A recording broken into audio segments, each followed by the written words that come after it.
Matthieu 18, versets 1 à 6. En ce moment, les disciples s'approchèrent de Jésus et dirent : « Qui donc est le plus grand dans le royaume des cieux ?»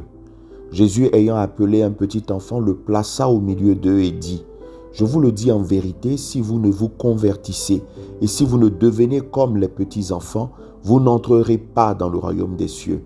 C'est pourquoi quiconque se rendra humble comme ce petit enfant sera le plus grand dans le royaume des cieux, et quiconque reçoit en mon nom un petit enfant comme celui-ci me reçoit moi-même.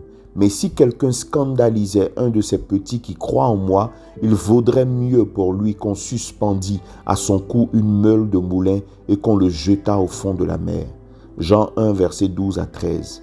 Mais à tous ceux qui l'ont reçu, à ceux qui croient en son nom, elle a donné le pouvoir de devenir enfants de Dieu, lesquels sont nés non du sang, ni de la volonté de la chair, ni de la volonté de l'homme, mais de Dieu.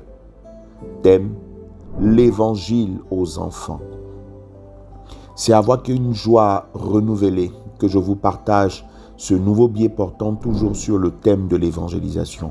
Alors que je pensais passer à un autre sujet, je me sens poussé par le biais de mes méditations personnelles à vous partager un message sur l'évangélisation aux enfants. En effet, l'une des erreurs qui est très commune à plusieurs prédicateurs et dont j'ai été aussi souvent coupable, c'est de n'ouvrir la Bible que pour préparer des messages à prêcher, notre édification personnelle passant en second plan. C'est après plusieurs interpellations que je pense venir du Seigneur que je me suis remis à la tâche et j'ai de nouveau réalisé que de ma méditation pour mon édification personnelle, Dieu peut lui-même révéler le message qu'il souhaite partager à un plus grand nombre. Et justement, ce que je vous partage aujourd'hui est le fruit de mes méditations sur le livre de Matthieu. Voyez-vous, l'évangile de Matthieu dans sa structure est un chef-d'œuvre de richesse dans la démarche d'enseignement. Comme exemple, en guise d'illustration, c'est à partir du chapitre 13 de Matthieu que Jésus va commencer à enseigner en parabole, ce qu'il ne faisait pas auparavant. Pourquoi cela ?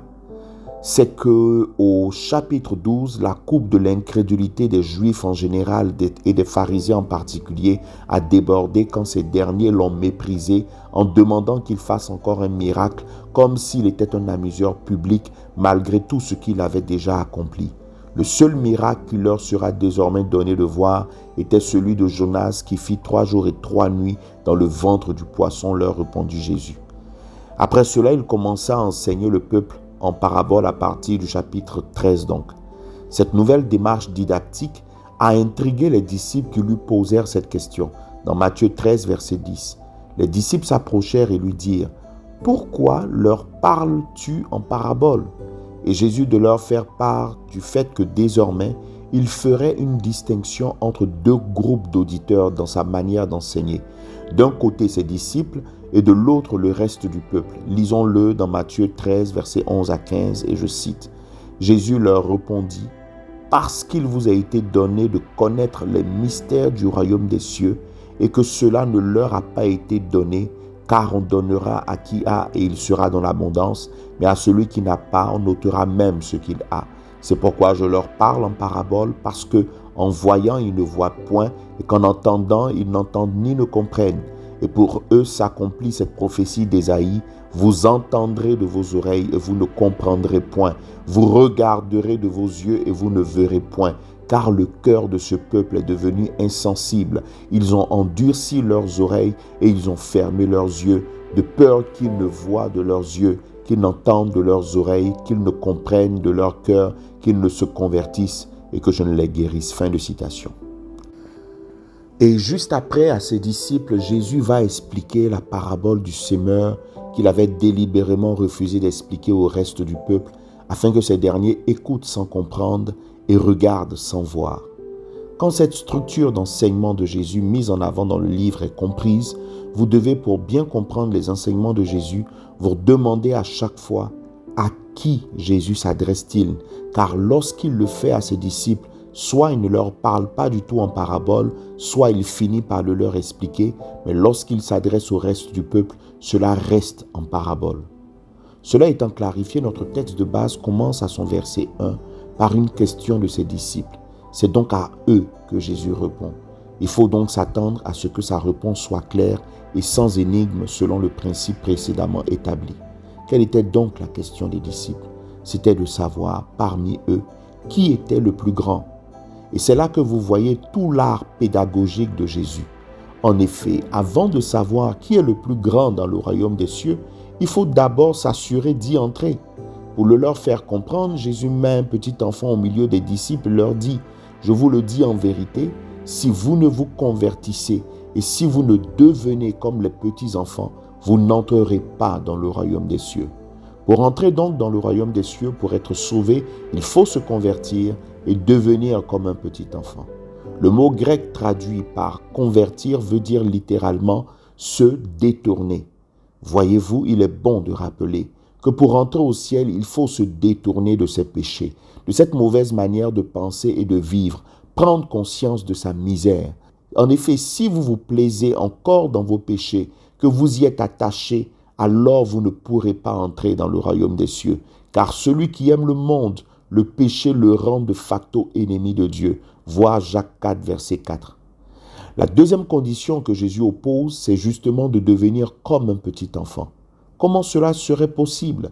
Jean 1, verset 12 y répond. À ceux qui l'ont reçu, à ceux qui croient en Jésus, en sa parole, il leur donne le pouvoir de devenir enfants de Dieu. C'est donc par la foi en l'œuvre de Jésus et en sa personne révélée dans sa parole que nous devenons semblables à ce petit enfant que Jésus a mis au milieu des disciples en guise de modèle à suivre. Ce qui m'a le plus béni dans ce texte, c'est le fait que Jésus parle de ce petit enfant comme un modèle de foi à imiter. Un petit enfant de 5, 8, 10 ou 12 ans peut donc croire en Dieu. Avant, je spiritualisais ce texte pensant que par petit enfant, il fallait comprendre un nouveau converti. Mais au vu du principe que j'ai précédemment rappelé, ce n'est pas une parabole ici. Le petit enfant que Jésus mettait en avant dans ce texte croyait vraiment en Jésus au point que Jésus va menacer expressement tous ceux qui vont scandaliser un de ces petits qui croient en lui, leur disant qu'il était préférable pour eux qu'on les jette liés dans le fond de la mer. Chers amis, dans le plan de salut de Dieu pour l'humanité, les petits-enfants sont tout aussi concernés que les adultes. Je dirais même que Jésus les chérit particulièrement. L'étude de leur psychologique montre qu'ils sont comme des feuilles blanches sur lesquelles il est possible d'imprimer la feuille de route de leur vie. La Bible ne dit-elle pas dans Proverbe 22, verset 6, et je cite, « Instruis l'enfant selon la voie qu'il doit suivre, et quand il sera vieux, il ne s'en détournera pas. » Fin de citation. J'ai été fort surpris de constater lors d'un moment de partage avec mes filles de 10 et 12 ans que j'avais décidé d'évangéliser, que ces dernières se considéraient déjà comme disciples de Jésus. J'ai beau insister pour leur parler de la déchéance de l'homme sans Dieu et la nécessité de se détourner du péché pour croire en Jésus, elles m'ont écouté religieusement pour après me dire sans sourciller, « Mais papa, nous croyons en Jésus. Nous savons qu'il est mort pour nos péchés et qu'il est ressuscité, et nous voulons lui plaire. » Franchement, je ne savais pas trop quoi penser de leur déclaration jusqu'à ce que je découvre ce texte montrant qu'un petit enfant peut croire en Jésus. Il faut dire que mes filles suivent ma page YouTube et défendent les mêmes positions doctrinales que je partage dans mes biens, au point où lorsqu'elles entendent un message à la radio contraire à ce qu'elles savent de la saine doctrine, elles me le signalent non sans marquer leur désaccord. Aux parents, je dirais donc à partir de là que notre rôle est important pour semer et entretenir la parole de Dieu dans la vie de nos enfants, tout en veillant à ne jamais les scandaliser. Notre vie doit parler aussi fort, voire plus que les enseignements que nous leur donnons. Beaucoup d'enfants de parents chrétiens ou non ont été malheureusement corrompus dans leur foi en Dieu car leurs géniteurs censés être des modèles à suivre finalement ne l'étaient pas. Des parents adultères, cupides, irritant leurs enfants, des pères méprisant les mères ou des mères déshonorant les pères, etc. ont déséquilibré leurs enfants qui commençaient à se laisser attirer par les choses de Dieu, par leur mauvais exemple. Je vous invite à vous en repentir car croyez-moi, Dieu vous en tiendra rigueur. Ce n'est pas moi qui le dis. Relisez Matthieu 18, verset 6. Chers parents, l'évangile que nous prêchons aux enfants se fait par deux moyens cumulatifs. votre message et votre comportement. Je vous encourage à exposer régulièrement vos enfants à la parole de Dieu pour qu'elles produisent la foi dans leur cœur. Peu importe leur âge, dès qu'ils sont en capacité de parler et de comprendre, prêchez-leur l'évangile, mais pas que. Car si nous leur parlons de Dieu et que tout notre comportement montre le contraire de ce que nous leur enseignons, chers parents, nous n'y sommes pas du tout. Il faut allier les deux. Nos enfants sont si précieux pour Dieu. Alors, investissons-nous en eux. Demeurez bénis fraternellement, frère Will.